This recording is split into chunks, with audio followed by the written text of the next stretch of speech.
Kenapa itu disangkut pautkan sama fenomena jin? Karena ada cerita di situ ada makam. Apalagi kalau misalkan orang kerasukan noni Belanda ngomongnya ya saya sorry bahasa daerah kan nggak nyambung. Iya. Ketika orang kerasukan ya tanyain aja. Yang simple si Digo warnanya apa? Kalau di AIOEO terus buat pertanyaan lagi atau tiba-tiba kerasukan yang lain, udah jelas lah. Just content. Respon pertamanya Kiprana ketawa ya ini ya. Ya misalkan ranah dia bisa mengadakan uang, nggak ada orang bisa mengadakan uang. Oh ya perhatikan kalau orang yang aku tuh pakar tusuk, lihatin jempolnya. Kalau kukunya panjang abusuk, tidak cuma ditempel gesek-gesek hilang, nggak gitu. Masuk.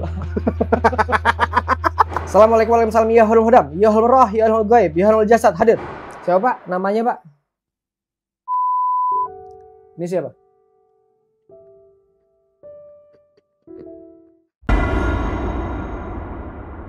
Gue gak pernah ngebayangin sih studio gue kedatangan ahli spiritual atau bisa dikatakan paranormal yang paling disegani di Indonesia. Dan apa jadinya ketika orang tersebut datang ke sini dan menceritakan pengalaman-pengalaman dia ketika bergelut di dunia tersebut. Dan yang bikin gue bakal penasaran sih adalah ketika nanti orang tersebut akan melihat ada apa di studio ini.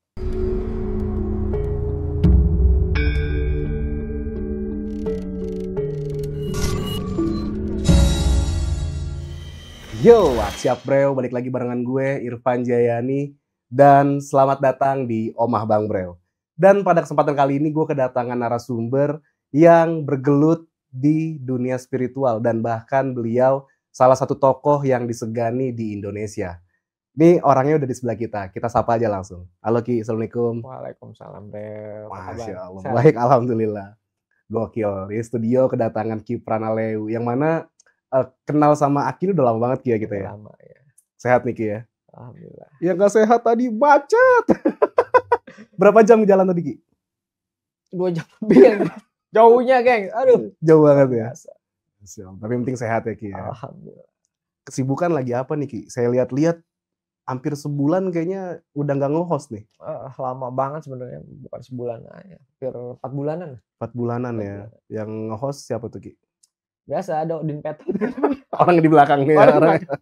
Oke nah, teman-teman, nanti kita bakal banyak cerita sama Ki. Kita bakal dengerin cerita-cerita pengalaman Kiprana Lew.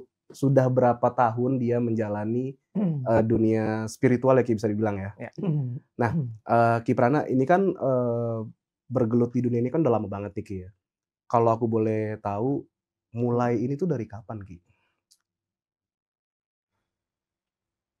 Pertama itu mulai belajar lah ya. Mulai belajar tuh SMA.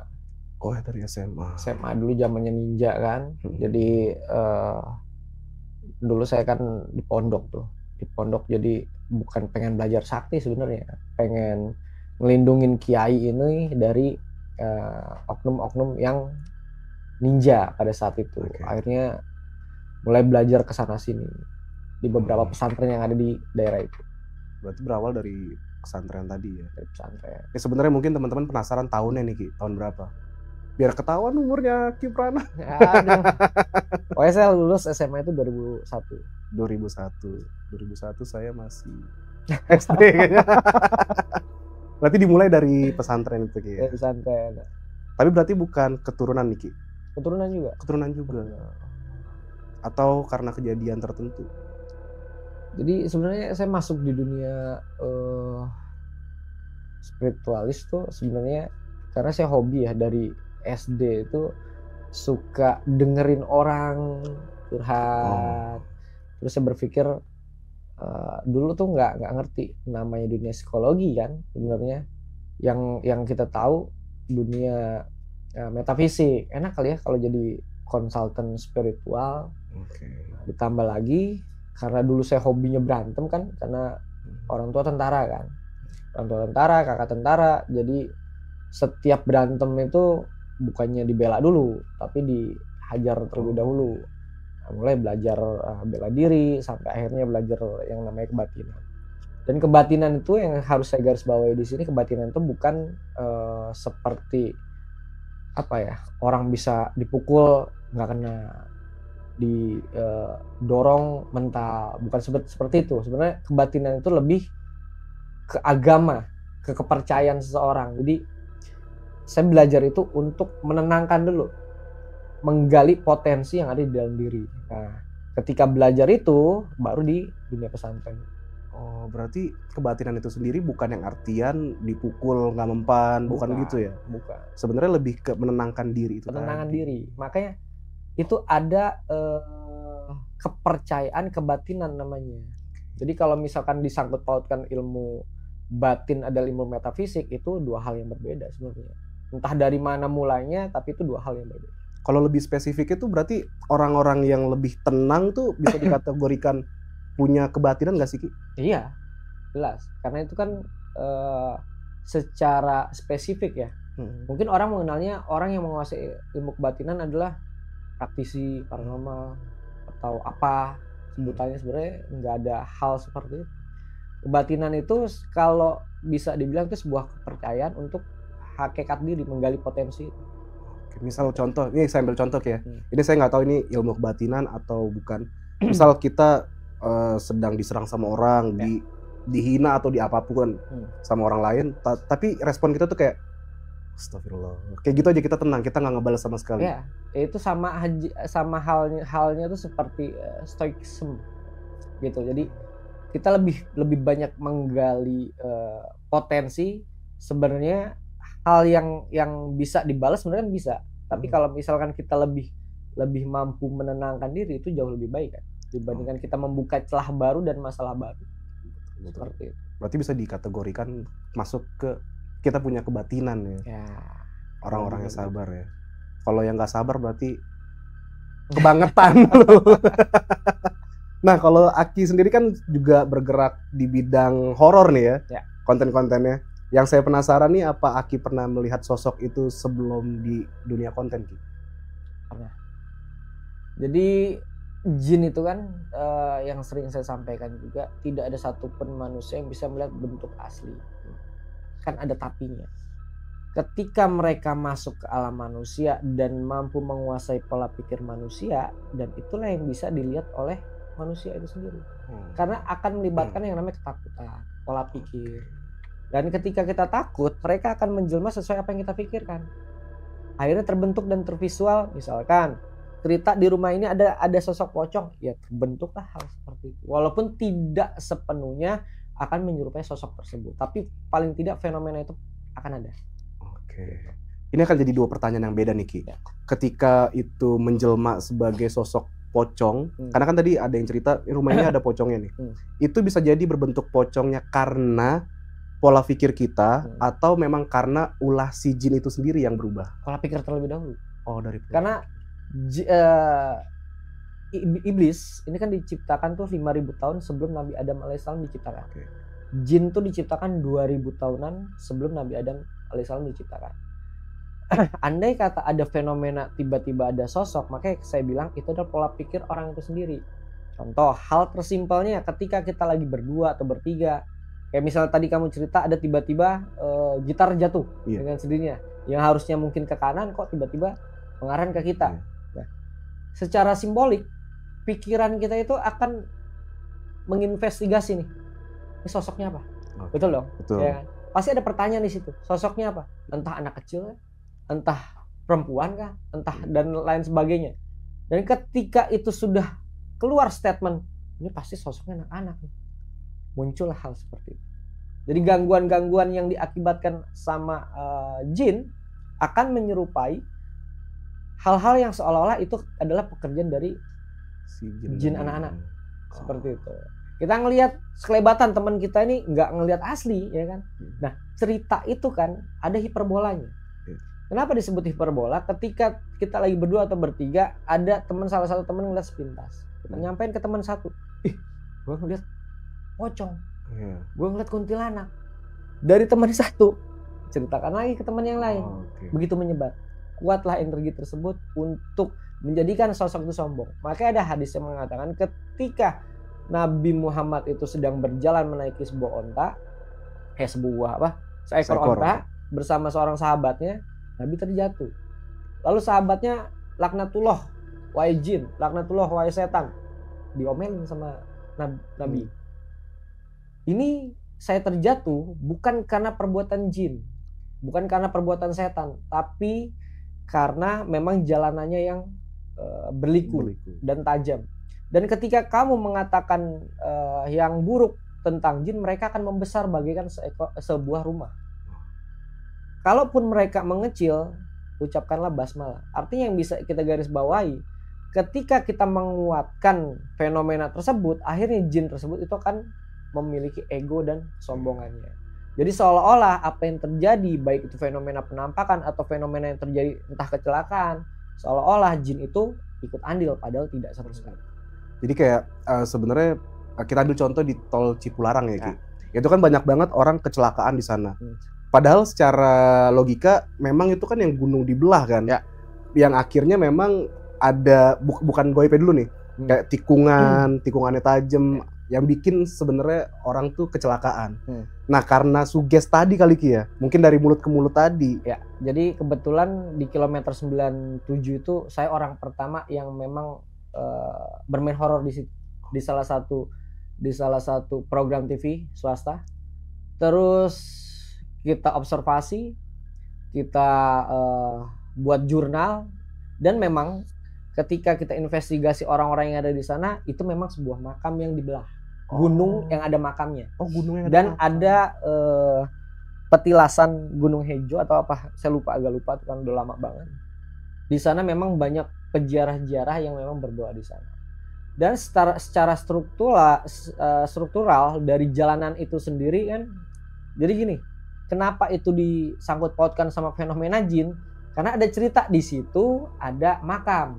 Dan memang beberapa faktanya ketika ada yang mau gali, garuk tanah dan lain sebagainya, beberapa fakta yang ada di sana itu berdasarkan pengakuan mereka itu entah bekonya mati, entah mobilnya mogok dan lain sebagainya.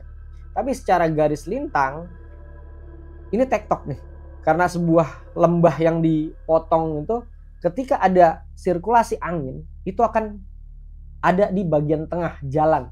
Nah, dan ketika mobil itu kurang waspada saat mengendarai, pasti masuk yang namanya pusaran sehingga terbentuklah kecelakaan.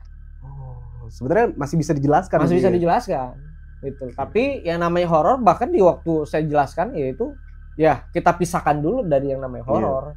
Tapi faktanya itu yang terjadi.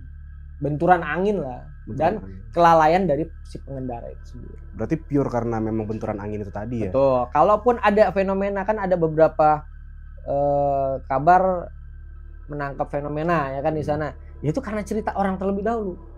Akhirnya kesombongan dari jin itu yang memunculkan seolah-olah terjadinya kecelakaan itu karena mereka. Padahal dari balik lagi berarti awalnya pola pikir kita dulu nih. Pola pikir kita dulu.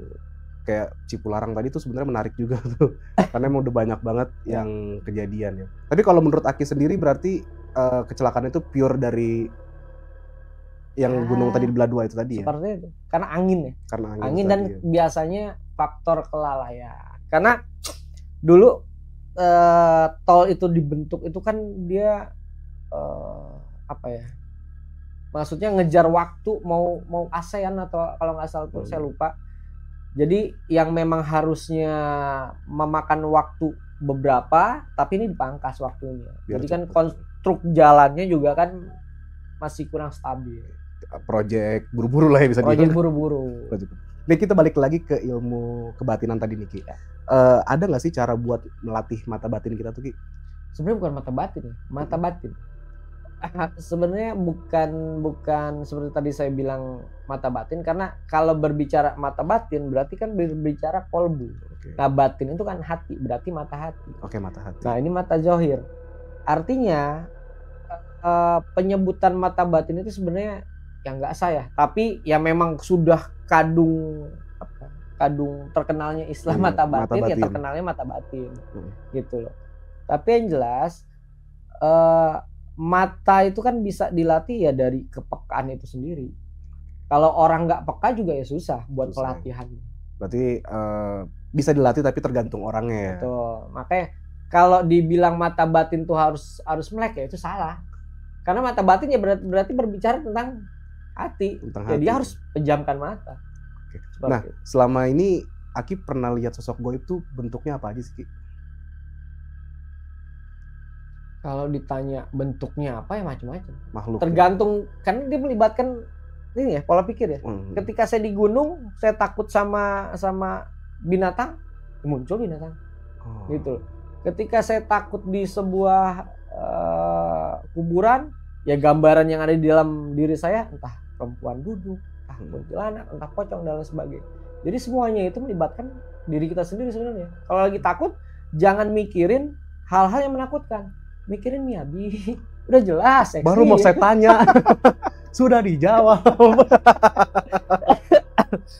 Berarti balik lagi ke pola pikir ya. Pola pikir. Oke, buat teman-teman mulai sekarang kalau kalian takut di rumah angker atau di rumah kalian sendiri, apalagi di kamar sendirian ya, kalian bayangin sosok tadi Miyabi. Gue ngebayangin tiba-tiba jatuh Miyabi dari atas ke bawah. Nggak tahu ya pocong. Ki, di dunia goib sendiri nih, dunia jin lah bisa dikatakan, itu ada nggak sih di antara mereka tuh pangkat-pangkat yang kayak misalkan jin ini lebih rendah, jin ini lebih tinggi, ada nggak sih kayak gitu? Ya otomatis ada, karena dunia jin itu sama halnya dengan dunia manusia. Hanya jin mereka kehidupannya lebih canggih, lebih hebat dibandingkan kita. Sebenarnya gini, peradaban umat manusia ini dia hanya muter. Artinya muter. Era-era teknologi itu sudah ada dari zaman dulu. Bahkan di bangsa jin itu jauh lebih hebat. Kenapa saya katakan seperti itu? Misalnya gini, istilah mur deh, hal yang simpel. Mur itu ditemukan tahun berapa sih? Saya nggak tahu. Gambarannya. Taruhlah 1936-an. Oke. Tapi ketika ada penemuan-penemuan baru yang tahunnya sudah berabad-abad jauhnya, justru ditemukan ada mur, ada handphone dan lain sebagainya. Berarti kan teknologi itu sudah ada, hanya pengembangan kita ini yang stimulusnya ini hanya muter di tahun-tahun yang itu aja. Dan itulah kehidupan jin yang jauh lebih hebat. Makanya ada kedudukan strata ya. Kalau di bangsa manusia ada presiden, ya mereka ada. Mereka ada juga. Ya. Mereka ada. Karena mereka ada tugas-tugasnya. Ada Dasim, ada Wahlan, Wasnan, Jalambur dan lain sebagainya. Mereka pun punya nama. Dari 5 yang disebut saya cuma tahu Dasim tadi. Yang mengganggu rumah tangga. Sisanya saya belum tahu tugasnya. Dasim untuk zaman sekarang ya. Dasim itu kan penyebutan untuk mengganggu aktivitas manusia yang sedang ramah, yang sedang menjalin hubungan. Dan Dasim di zaman sekarang itu bukan lagi berbicara tentang jin, tetapi berbicara tentang manusia yang kelakuannya seperti jin. Contoh, bersolek di sosial media, baik laki baik perempuan. Tujuannya apa sih? Ya untuk memikat lawan jenis ya kan. Bohong lah kalau dibilang hanya sebatas mencari viewers. Semuanya tetap punya visi, misi yang tidak kita ketahui dengan sendirinya. Disitulah Dasim berada. Gitu. Jalambur, ketika kita hobinya belanja terus, kita udah punya kamera satu nih misalkan, tapi kurang nih kamera, kita beli lagi. Ya itu ada Jalambur. Kenapa? Membuat manusia menjadi boros.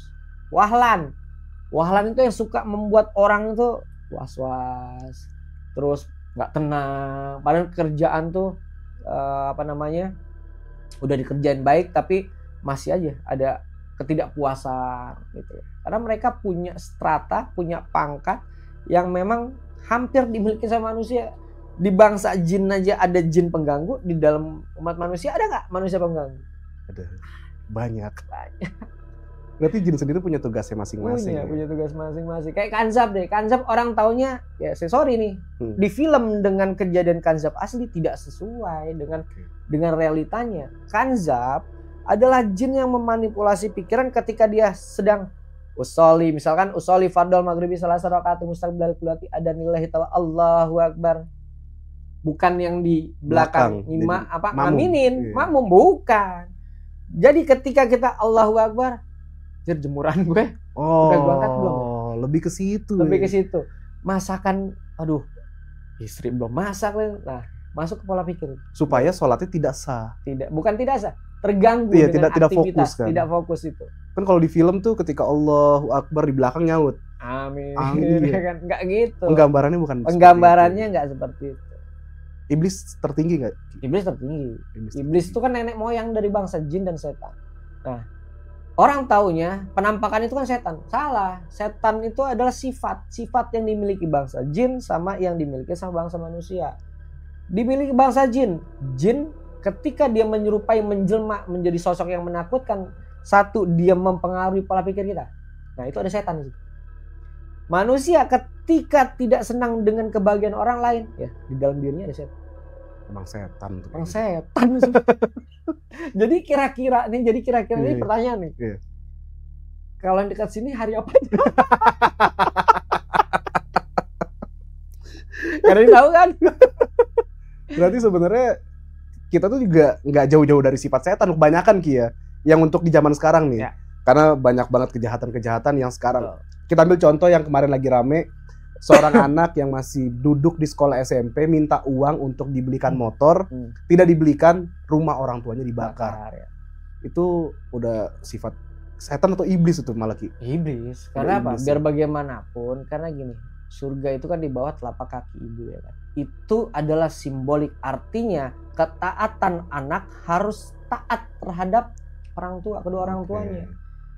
Bukan hanya menghormati ibunya saja, tetapi bapaknya juga harus dihormatin. Karena ketika nanti mereka menjadi seorang bapak atau seorang ibu, mereka akan tahu susahnya mencari rezeki, susahnya menjaga anak, dia harus berqualified, dia harus memikirkan sekolah dan lain sebagainya.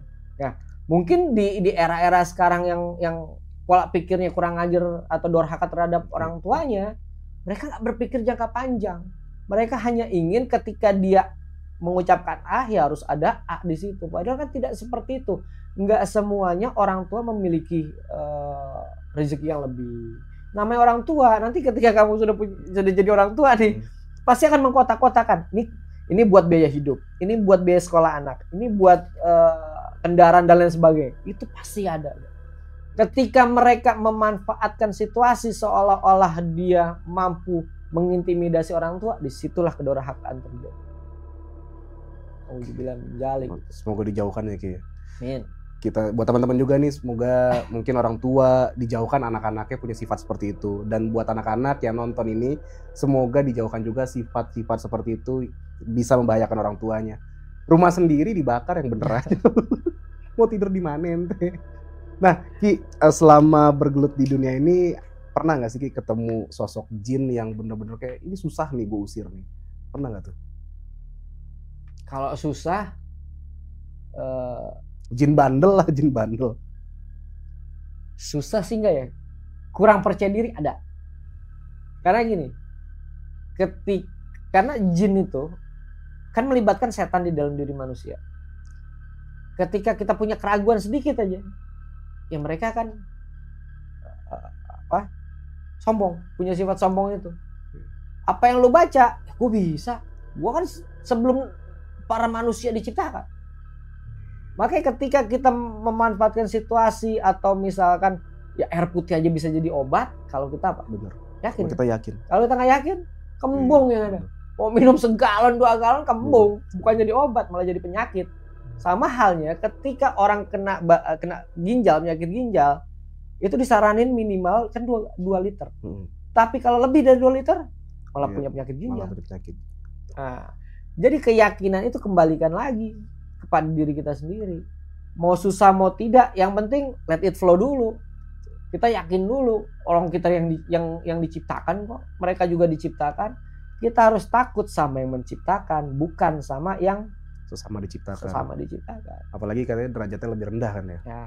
Pernah nggak ke tempat paling angker yang pernah Aki datangin, terus ketemu sosok jin-jin yang tadi Aki sebutin tuh, atau iblis sekalipun, pernah nggak sih? Kalau iblis jangan sampai ya. Kalau ya jin dia sudah bermetamorfosa menjadi sesuatu yang bisa dilihat manusia, ya pernah. Salah satunya yang buat saya speechless itu di Batam. Di mana? Kalau di Batam. Di Batam. Kalau dulu ya bukan artinya saya pencetus explorer ya, enggak. Tapi paling tidak zaman dulu itu kan ketika saya memang terjun di dunia spiritual dan di dunia entertain, itu belum ada orang yang melakukan penelusuran. Artinya tempat tersebut itu masih sakral nih. Yang nggak ada orang, yang nggak berani orang masuk, ya benar-benar orang nggak berani masuk. Beda sama sekarang. Iya. Tempat angker nggak ada sekarang. Karena apa?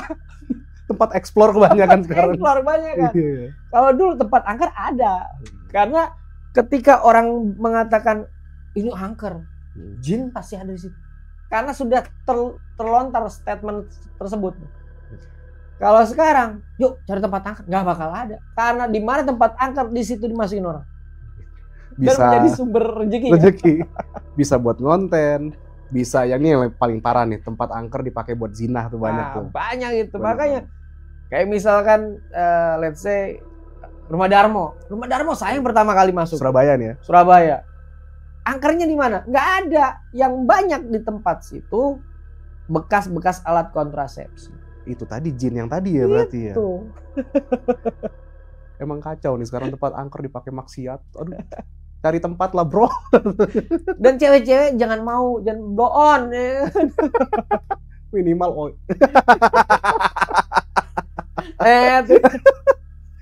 Apa yang waktu Aki rasain ketika ngalamin di lokasi-lokasi kayak gitu sih, Ki?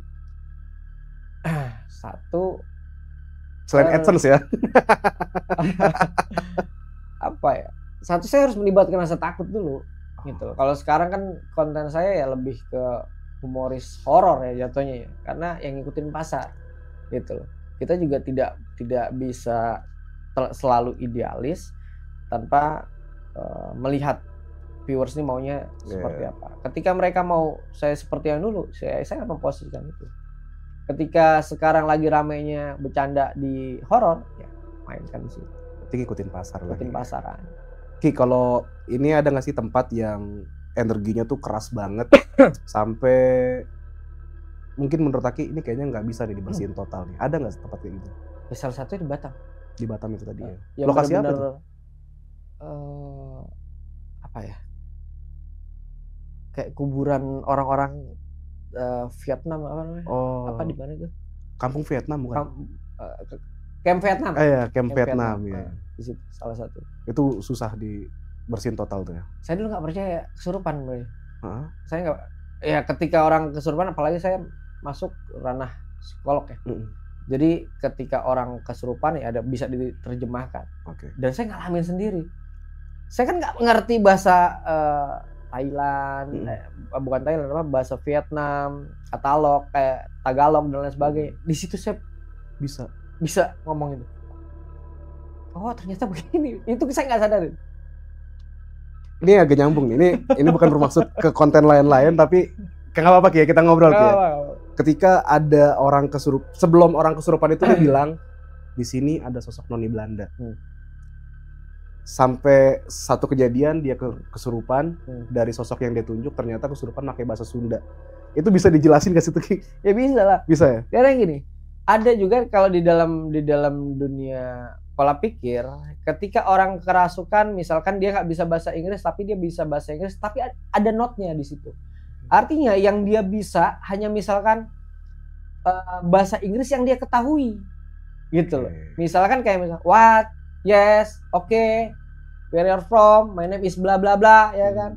Itu basic pola pikir namanya. Tapi ketika orang benar-benar kesurupan, dia tidak pernah belajar, tidak pernah menganalisa atau melihat satu produk yang bertuliskan misalkan tulis bahasa Cina, bahasa Inggris, bahasa Vietnam, dia akan bisa di situ.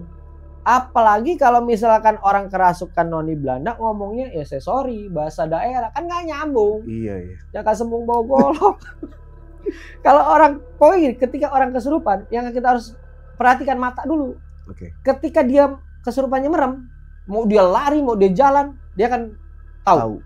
Karena yang mengendalikan bukan dia.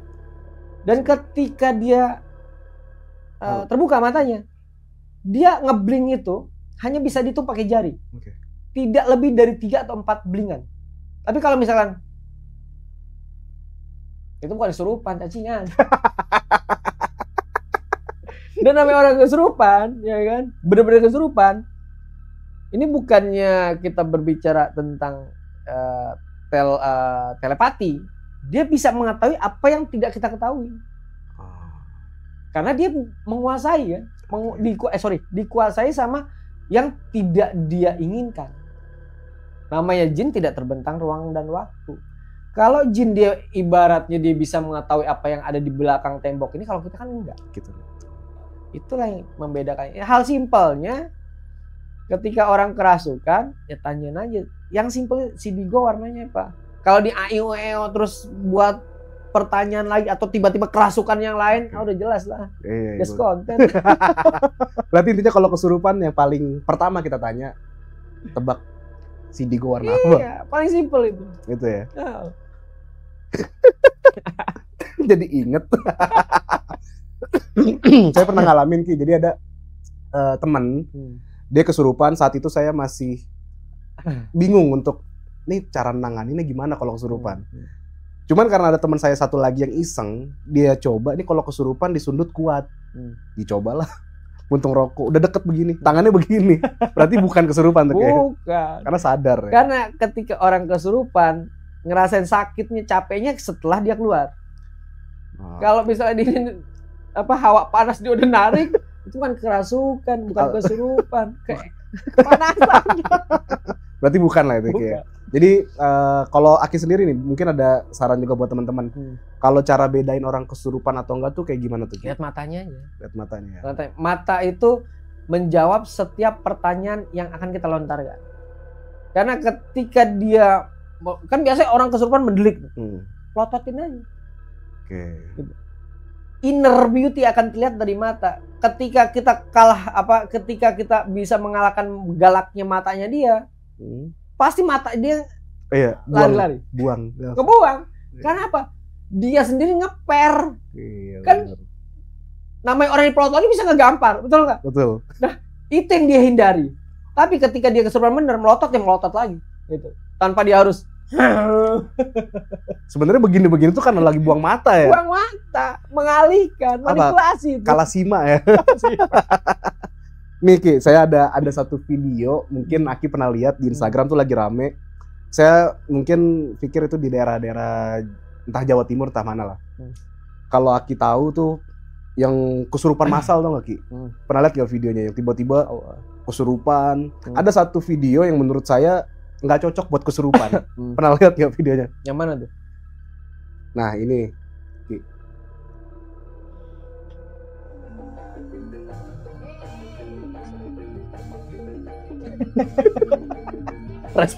respon pertamanya Ki Prana ketawa ya ini ya. Tuh, dan banyak lagi dan ditontonin sama orang-orang banyak Ki. Ini bener kesurupan atau just hiburan aja Ki? Jadi gini, itu kan di satu acara ya. Namanya orang kesurupan, dia itu sebenarnya tidak untuk dipertontonkan sama orang. Artinya orang yang kesurupan bener ini hanya di poin-poin tertentu atau di waktu-waktu tertentu dan tidak melibatkan orang banyak. Kalau sudah menjadi tontonan publik atau audiens yang ada di situ, ya itu just entertain aja. Entertain aja. Entah dengan maksud apa kan kita nggak tahu, tapi yang jelas itu entertain. Yang jelas tadi tuh video itu entertain ya. Itu bukan entertain lagi, konyol. Konyol sih, udah di level konyol berarti. Level konyol. Makanya entertain itu kan luas ya kan. Ya dia mampu mempertontonkan ke konyolannya dia untuk dinikmati ya. Mungkin satu kebanggaan buat dia ya kan. Tapi kalau orang yang skeptis, anggaplah saya skeptis.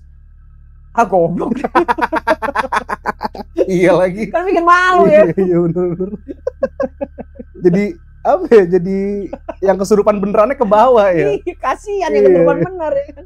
Yang mana? Gini, perasaan gue gak gitu-gitu amat masukin orang kan gitu. Yang mana sejauh ini tuh kesurupan kayaknya keren gitu. Kesurupan macan. Kalau yang masa begini Ki? Curiga lagi doggy style.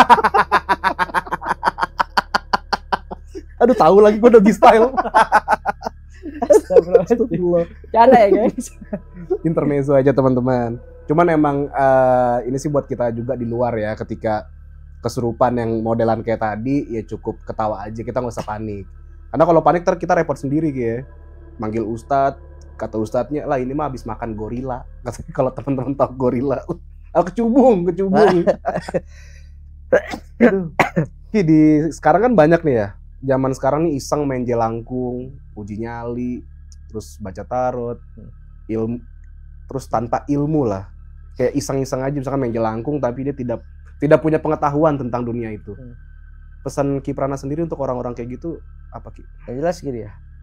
Kalau itu hanya sebagai buat tontonan, sah saja. Tapi ada tapinya. Kalau kita bermain kayak jelangkung nih, towok, itu kan permainan sakral. Permainan sakral dari mana? Dari Cina. Oh, dari Terus Cina? caranya seperti itu. Diadaptasi di Indonesia. Dan itu memang untuk pemanggilan arwah. Biasanya untuk mendeteksi barang hilang, untuk mendeteksi case-case pembunuhan, itu bisa. Tapi ada point of view-nya beberapa sampel kayak darah. Kalau misalnya nyari siapa pembunuhnya, biasanya yang kita gunakan tuh darah-darah orang yang meninggal. Itu bisa. Dan kalau disalahgunakan ya bisa membahayakan dirinya. Karena seolah-olah tanpa dia sadari dia sudah bekerja sama dengan sama jin. Akhirnya jin itu punya kekuatan. Lu minta tolong sama gue. Walaupun kasarnya niatnya tadi awalnya cuma buat konten atau bercanda, tapi ketika energi itu masuk, itu mau bisa membahayakan. Gitu. Ki, ini kita balik lagi ke soal kesurupan ya Ki. Di zaman Nabi sendiri tuh ada nggak sih case yang diceritakan mungkin di hadis entah di Quran tentang kesurupan itu Ki? Kesurupan itu ya ada lah, karena itu kan tipu daya jin ya. Tipu daya jin, tapi ceritanya seperti apa saya lupa ingat nih. Takut salah menjabarkan karena porsi saya bukan sebagai mubalik atau ustadz nih. Ada karena memang jin itu memiliki tipu daya untuk manipulasi pikiran, gitu loh. Makanya jin itu digunakan oleh para tukang sihir pada zaman dulu. Bahkan mungkin sampai sekarang. Tapi untuk zaman sekarang 1001 lah yang benar-benar dia bisa sihir ya. Tanda kutip ya. Berarti bisa disimpulkan dari zaman dulu tuh memang sudah ada. Sudah ada. Dan berdampingan ya gitu. Berdampingan. Karena kan mereka pun udah diciptakan lebih dari kita, jauh lebih dari kita. Nah, misalkan kayak orang datang, misalkan kita bicara soal ini yang sudah dikenal banyak di warga Indonesia Ki ya. Kayak misalkan santet, terus ilmu pelet yang mencelakakan orang lain lah. Ya. Yang mana kita akhirnya itu bekerja sama dengan entah setan, entah jin lah penyebutannya. Itu kita bisa dikategorikan ke musyrik nggak sih Ki? Ya iyalah. Intinya gini, kita nggak usah ngomongin lewat santet, lewat pelet. Bahkan kita narsistik personal disorder aja itu sudah masuk dalam ranah syirik. Karena apa? Kita terlalu melebihkan diri kita, mengagungkan diri kita. Nggak usah kita ngomongin yang sihir jauh-jauh. Gitu. Ketika ada orang NPD, narcissistic personality disorder, ya sudah syirik. Karena apa? Satu, senangnya menyalahkan orang lain, tidak bisa bercermin atas kesalahan dirinya. Itu sudah masuk ranah syirik. Karena apa? Dia mengimani dirinya sendiri seolah-olah dia raja benar. Iblis itu dibuang sama Allah dari surga bukan karena dia goblok, tapi dia memiliki statement anna hairun minhu, saya lebih baik dari orang lain. Gitu loh. Makanya ketika ada orang-orang NPD jangan diladenin. Kita masuk ke dalam persona dia, ya sudah habis. Bahkan iblis sendiri tuh sebenarnya punya tempat di surga dan namanya tuh Azazil. Kenapa dia nggak dibuang dan menjadi iblis? Karena dia tidak mau sujud ketika Nabi Adam itu diciptakan. Sebenarnya bukan mau sujud, menghormati Adam. Iya, menghormati Adam. Seperti itu. Diralat. Kalau sujud nanti di framing nih orang. Iya. Tidak mau menghormati karena dia merasa dirinya lebih besar lebih daripada. Besar, lebih wah, karena dia diciptakan dari api. Tanpa mereka bangsa jin sadari, tanpa bangsa iblis sadari, selain dengan air, api itu bisa padam dari apa? Air. selain dari air? Tanah bisa. Tanah. Iya. Ya kan? Tanpa mereka sadari itu. Gitu, Sama Pak. kain basah sih. Ah. bisa. Untungnya makhluk yang diciptakan dari kain basah belum ada. Belum ada. Repot kalau ada. Aduh. Ki, apa sih contoh yang paling fatal yang pernah Ki Prana tangani nih? Karena orang sembarangan buka-buka portal. Portal goib ya Ki, bukan portal komplek. Selama ini belum ada ya, Belum case ada. yang serius ya. Karena ya satu dari tata cara jelas tidak sesuai dengan, bukan pembelajaran ya. Maksudnya kan Oke. ya walaupun dunia metafisik pun ada tata cara tertentu, nggak cuma sebatas kayak saweran orang-orang istilahnya di challenge, yo pakai minyak apel jin, nggak begitu, itu minyak murah. Oke. Gitu loh. Terus dia menggunakan dupa. Dupa itu adalah wangian yang disunahkan sebenarnya. Jangan disalah artikan sebagai buat pemanggilan bangsa jin. Karena itu bagian dari sunnah. Gitu loh. Jadi yang ditampilkan di dunia digitalisasi nih, Oke. itu tidak sepenuhnya apa yang memang dibuat untuk media-media pemanggilan dan lain sebagainya. Itu hanya orang-orang yang tertentu yang mencari keuntungan buat pribadi.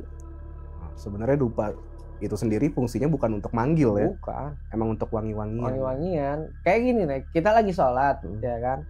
Kalau yang muslim ya, atau orang yang Nasrani deh ke gereja, di sebelahnya tempat pembuangan sampah TPS. Bisa nggak dia khusyuk? Oh iya. Bener. Doa. Sama kita lagi sholat lagi, Allahu Akbar, anjing bau bangke.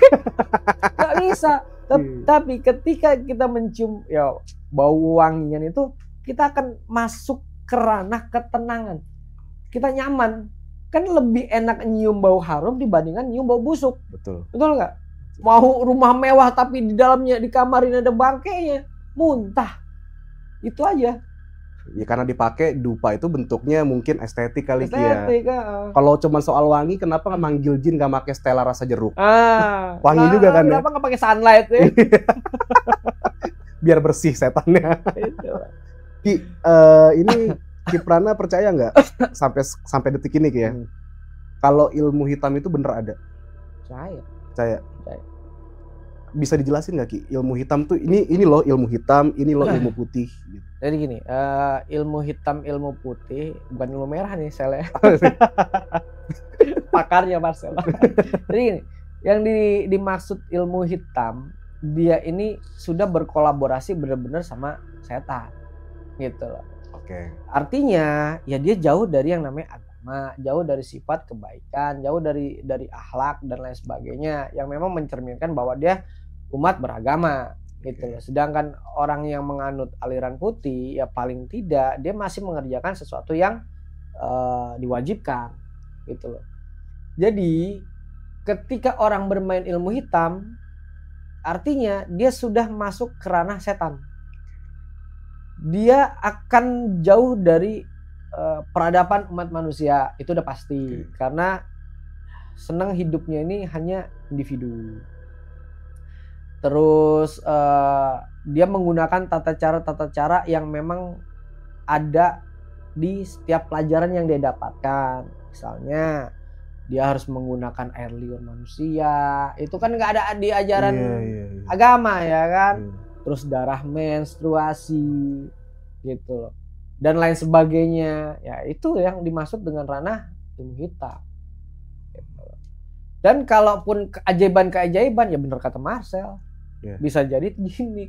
Tapi keajaiban yang sesungguhnya tidak bisa dilihat langsung oleh mata kepala telanjang. Misalkan orang nyantet breo nih, dia atraksinya pasti gimmick. Tapi tiba-tiba ente sakit, Allahu alam bisawib dan lain sebagainya, ya itu yang terjadi. Terlepas dia main gimmick, tapi kebanyakan orang yang main begitu bohong. Oh, kebanyakan ya? Kebanyakan.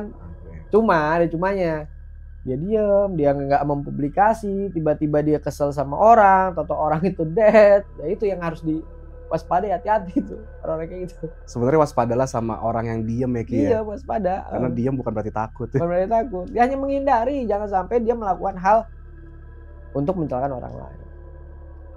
Makanya lebih enak, lebih aman itu orang yang treatment be silent.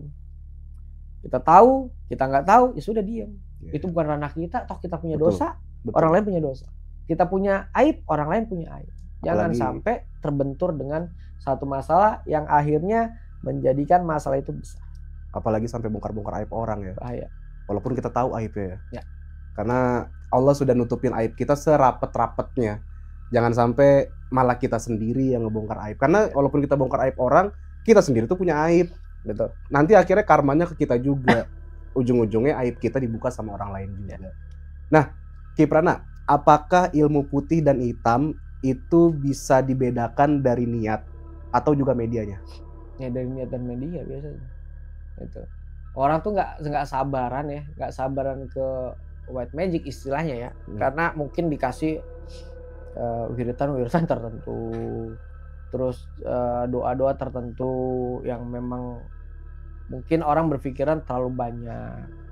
Jadi mereka mengambil kesimpulan ya gue black magic aja. Padahal nggak semuanya black magic itu akan sesuai dengan yang dia dapatkan. Toh banyak kayak misalkan ada orang mengatakan tapi kan biasanya itu mereka itu mempublikasi ya di sosial media ya. Kayak misalkan ranah dia bisa mengadakan uang, nggak ada orang bisa mengadakan uang. Oh, ini saya tahu beritanya nih. Nggak ada orang bisa mengadakan uang. Karena pada dasarnya setiap manusia punya yang namanya ketamakan. Pada dasarnya. Tanpa terkecuali lu ya. Yeah. Setiap orang. Ketika orang itu bisa kaya, ya, dengan hasil dirinya sendiri mampu menciptakan uang dengan hal-hal yang di luar logika manusia, pasti akan dia keep. Betul. Nggak mungkin. Apalagi misalkan, Leo, saya bisa menghadirkan uang 200 juta, tapi lu bayar mahar ya, 1 juta atau 10 juta. Bullshit itu. Itu bullshit ya? Bullshit. Itu banyak case-case yang saya bongkar itu kayak gitu. Oh, Ki Prana juga bongkar-bongkar guys. Tapi tipis-tipis. Tipis-tipis ya. Iya. Kasian lah, kalau saya kan nggak nyebutin nama. Iya. Ini ngomong-ngomong soal gandain duit, jadi saya ada pengalaman lucu Ki. Waktu saya awal ngonten, terus tiba-tiba video saya meledak tanpa orang tahu. Video saya meledak, terus tiba-tiba saya bisa ini bisa itu. Saya sempat didatengin orang, ditanya, kamu pakai ilmu apa? Kok bisa tiba-tiba berubah? Saya cuma bilang belajar ilmu algoritma. Buka, ini ada YouTube-nya nih, lagi rame videonya.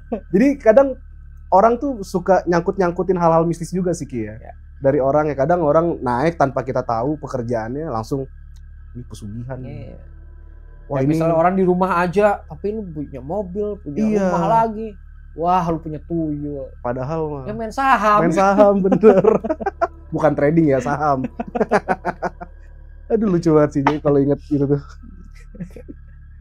Aki sendiri selama di spiritual ini pernah nggak sih Ki ada orang yang datang ke Aki untuk minta tolong tuh yang case-nya tuh bener-bener berat tuh, ada nggak Ki? Ya banyak. Kembali lagi itu kan masuk ranah psikologi seseorang ya. Case sebenarnya setiap masalah itu nggak ada yang nggak bisa diatasi. Mereka nggak bisa mengatasi masalah itu sendiri karena mereka kurang pede, nggak pede. Jadi butuh support system. Nah, sama halnya kita bawa kendaraan, bawa mobil deh. Kita dorong mobil kan nggak bisa sendirian. Minimal ada 2 orang atau 3 orang di belakang baru bisa berjalan. Itu namanya support system. Sebenarnya mereka datang, kalau yang benar-benar dia praktisi ya, orang datang ke kita itu bukan datang dia mau ngelihat pertunjukan kesaktian, nggak ada. Hanya butuh support system. Ketika kita bisa meyakinkan lo yang harus lo lakuin seperti ini, jangan begini, itu mereka dengan sendirinya mereka akan percaya dengan kita, bukan dari kesaktian yang kita tunjukkan. Karena mereka hanya cuma butuh satu teman sharing. Jeleknya praktisi, oknum ya. Jeleknya yang mengaku praktisi, belum apa-apa udah disodorin jimat, belum apa-apa udah disodorin mahar. Akhirnya yang benar-benar masuk ke jalur spiritual rusaklah hanya karena oknum tersebut. Ki, ini bicara soal praktisi, saya sempat dengar tuh soal susuk ya Ki. Ya susuk, kita balik lagi ke jin tadi juga. susuk itu tuh yang bikin kita akhirnya bikin lawan jenis tertarik tuh karena benda susuknya atau karena ketika kita dipasang susuk kita yakin kalau susuk ini ada, akhirnya kita nambah rasa percaya diri. Satu itu ada. Kedua, dari emas saja dia sudah punya energi. Kenapa emas dicari? Kenapa enggak emas, orang nemu emas dibuang? Karena dia ada energi di situ. Ya kan? Yang dipakai aja orang lirik. Betul nggak? Betul. Apalagi yang di dalam. Dilibatin lagi dengan yang namanya apa? Ya dengan praying, doa khusus, ritual khusus, sehingga bisa men-trigger sesuatu yang nggak ada menjadi ada, yang nggak yakin menjadi yakin, gitu. Ditambah ya dia percaya, dia datang masang susuk dia akan terlihat cantik, yaitu sumber sugesti yang tertanam, yang sudah tertanam. Selebihnya ya ada itu sendiri. Sama halnya orang pede tapi dipasangin bukan emas. Totonya kan ada tuh emas-emasan yang dibilangnya susuk emas, padahal bukan emas, tuh banyak tuh oknum. Apalagi perhatikan kalau tukang susuk kukunya panjang di jempolnya, perhatikan. Kan ada istilah, wah ini susuk gaib dimasukin gini aja bisa masuk, sempilin di jari, di jempol. Pokoknya perhatikan kalau orang yang aku tuh pakar susuk, lihatin jempolnya, kalau kukunya panjang bullshit. Namanya susuk ditanam, tidak cuma ditempel gesek-gesek hilang, enggak gitu. Mas ulah. Jadi gue bongkarin orang ya semuanya. Emang tapi dia nyelip di kuku sini ya. Kuku. Jadi buat teman-teman kalau pasang susuk hati-hati, perhatiin. Minimal kalau misalnya mau pasang susuk nih perempuan-perempuan, minimal ditemenin 2 orang, terus videoin. Jadi ketahuan tuh susuknya bermasuk atau nyempil di. Iya lagi. Udah. Habis ini gue diteror dukun nih. Oke, susuknya kita skip dulu. Takut Kiprana juga semuanya nanti kebongkar. Kita skip dulu nih, kita bahas soal pertunjukan pinggir jalan nih, Ki. Aki pernah lihat nggak sih kalau yang orang datang bawa losbak, bawa mobil, terus yang pakai mic, sak cuy gitu. Ujung-ujungnya jual batu atau jual obat. Itu beneran gak sih Ki ilmunya? Itu entertain aja. Itu entertain. Kembali lagi. Kalau saya melihat dari kacamata itu bagian dari budaya aja ya. Oke. Buat orang yang percaya, monggo. Buat orang yang nggak percaya juga silakan, nggak dilarang. Kecuali kalau dia menanamkan sugesti ke orang untuk embel-embel nih buat ini buat itu ya kan. Tapi dengan ilmu hipnotis, itu yang harus dibantai. Saya pernah beli lagi tuh. Berarti kena hipnotis nih. Oh iya, waktu sekolah SMA. SMA kelas 3 itu. Sempat beli karena dulu waktu SMA lagi nyari-nyari jati diri kan. Ki, ini ada yang menarik nih. Ini sebelum kita tutup, saya pernah lihat videonya Kiprana ketika lagi jalan, kayaknya di hutan itu Ki ya. Tiba-tiba dari siang ke malam, itu siang malam atau pindah alam goib Ki? Mau yang realnya mau yang enggaknya nih? Yang realnya dulu nih. Oke, realnya benar. Realnya benar. Kalau yang enggak realnya ada sisipan-sisipan iklan karena saya waktu itu mempromosikan salah satu jam. Saya. Oke. Jadi ya kembali lagi seperti saya sampaikan, enggak semua yang saya pertontonkan itu adalah sebenarnya yang terjadi. Setiap pertunjukan pasti ada bagian entertain. Gitu loh. Cuman bagian entertainnya bagian mana, yang realnya bagian mana, ya saya nggak bisa buka dong. Kalau saya buka nanti siang dong gue. Betul. Ya itu tadi ada disisipkan lah ya. Disisipkan. Intinya gini, apapun yang kita tontonkan, kita semua orang mau itu bagian edukasi, mau itu bagian hanya sebatas pertunjukan, tetap jangan ditelan mentah-mentah. Betul. Karena biar bagaimanapun apa yang kita pertontonkan itu sudah menjadi konsumsi publik. Cerna dulu, jangan misalkan orang memberikan nasihat baik tapi dirinya masih kelakuan kotor, gitu. Karena belajarlah untuk menjadi kotor daripada terlihat bersih tapi kelakuan kotor. Ya, dalam kan? Dalam. Buat teman-teman potong share ke TikTok. Kata-kata hari ini. Ya soalnya saya sempat lihat itu rame banget emang waktu itu ya.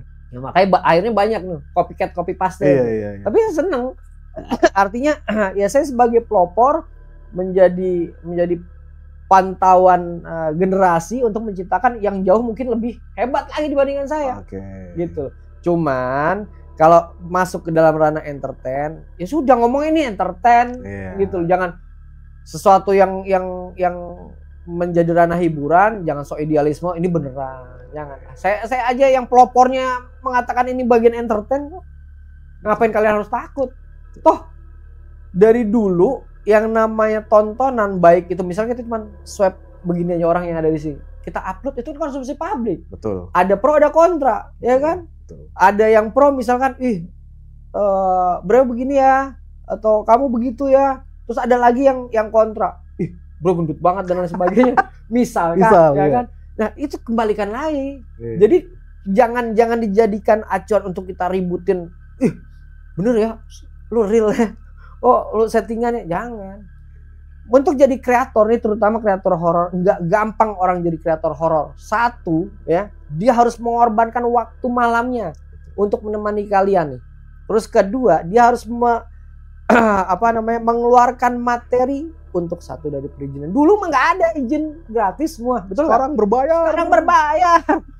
Emang tol nggak bayar, emang bensin nggak bayar, ya kan? Emang lokasi nggak bayar. Terus kalian konten cuma duduk manis, nginin kamera.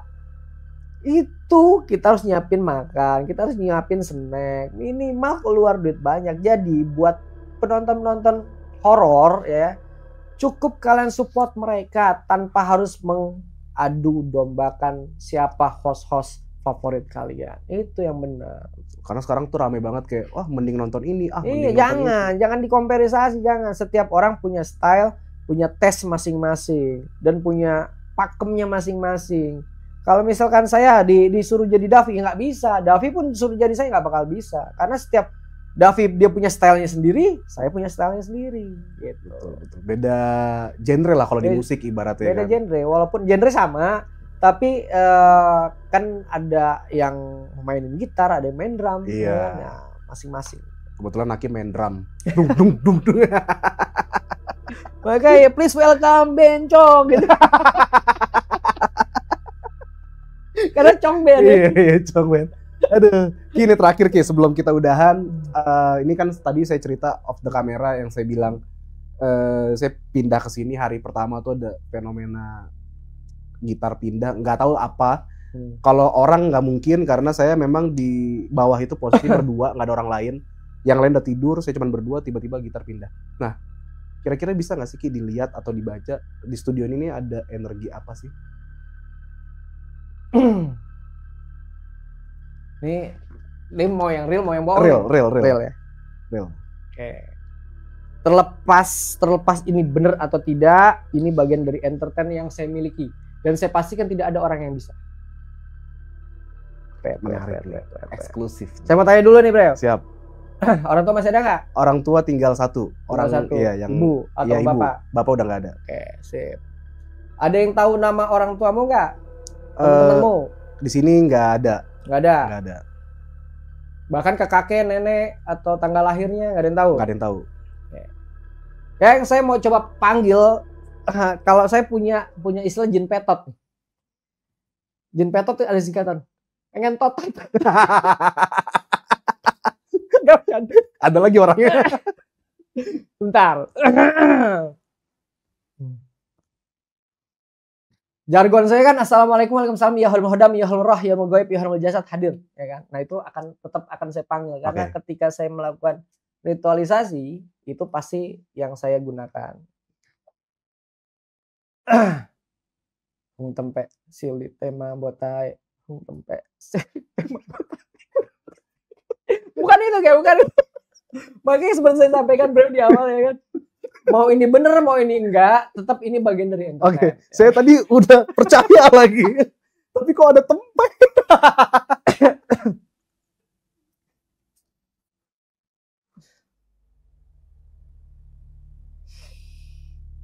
Assalamualaikum warahmatullahi wabarakatuh. Ya hal muhdam, ya hal rah, ya hal gaib, ya hal jasad. Hadir.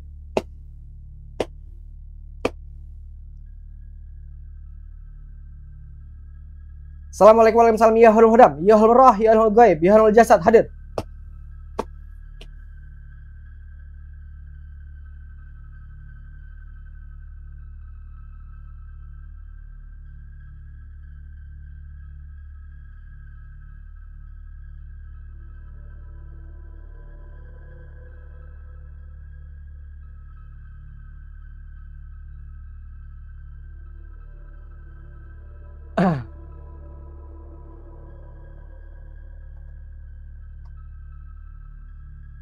Berapa nih yang datang laki-laki?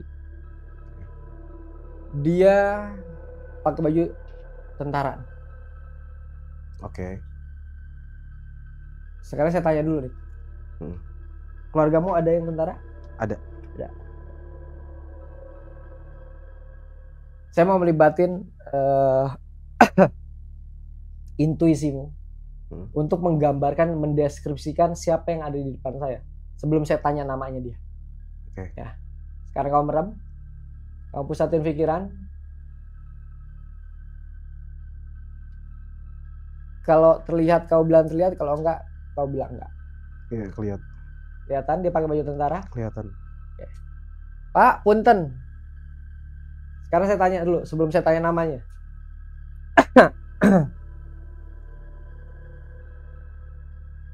Kira-kira yang kamu lihat ini, kamu kenal nggak? Kenal. Siapa Pak? Namanya Pak? Muhammad Husin. Ini siapa?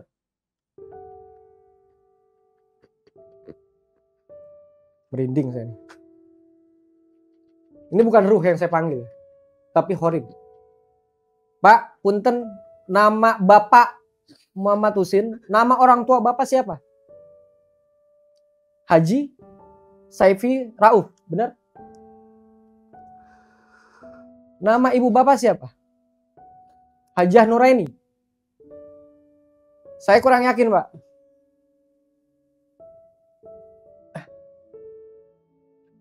Nama mertua Bapak siapa?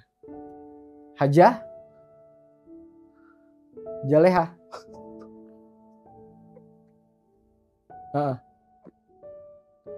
Mertua Bapak yang laki? Siapa? Kurang jelas, Pak. Kurang jelas saya. Kurang jelas.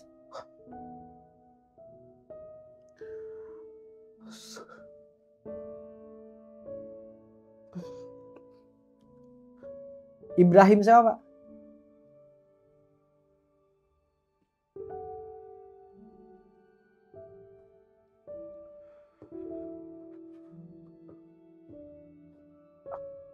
Siapa?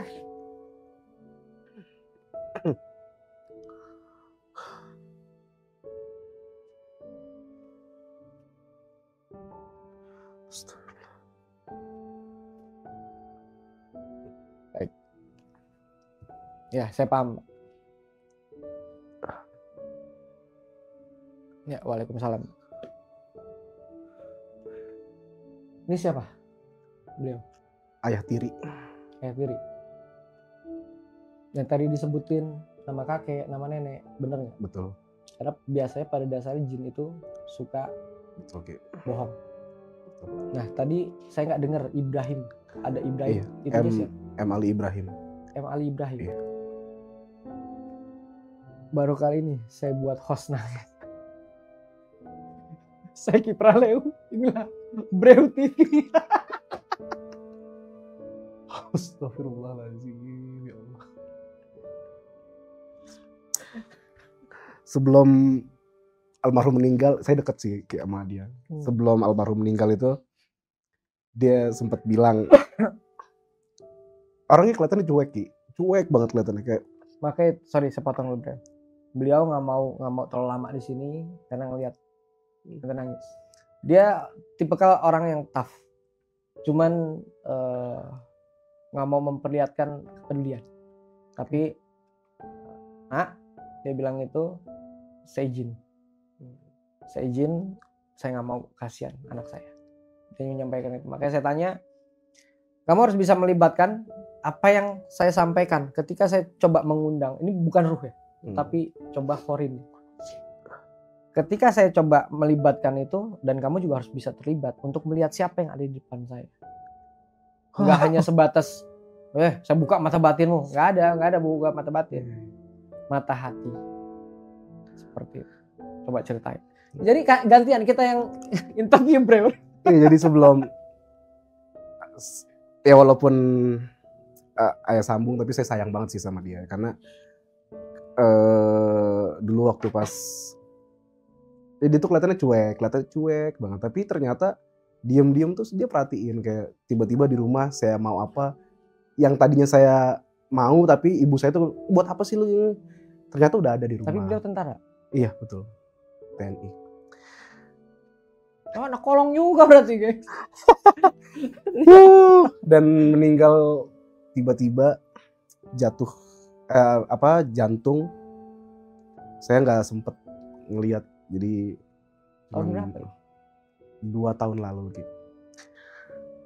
Teman-teman ini udah nggak kuat lagi nih. Jadi thank you banget lah Ki udah mampir ke sini. Terima kasih banyak udah ngingetin sama almarhum. Nanti beres podcast ini, atau jangan beres podcast, mungkin sekarang bisa bantuin kirim Al-Fatihah buat teman-teman juga. Sebelum ditutup, minta doanya juga teman-teman untuk kirimkan Al-Fatihah. Al-Fatihah mulai.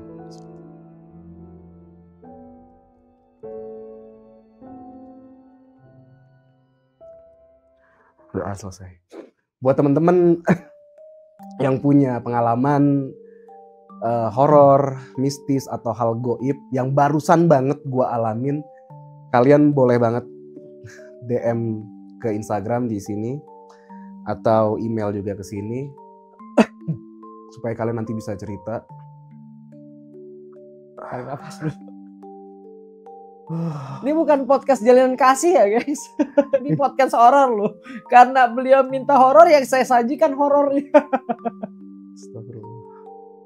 Udah, akhir kata dari gue Irfan Jayani dan Kiplan Leu. Jangan lupa kirim Al-Fatihah buat orang terkasih kalian.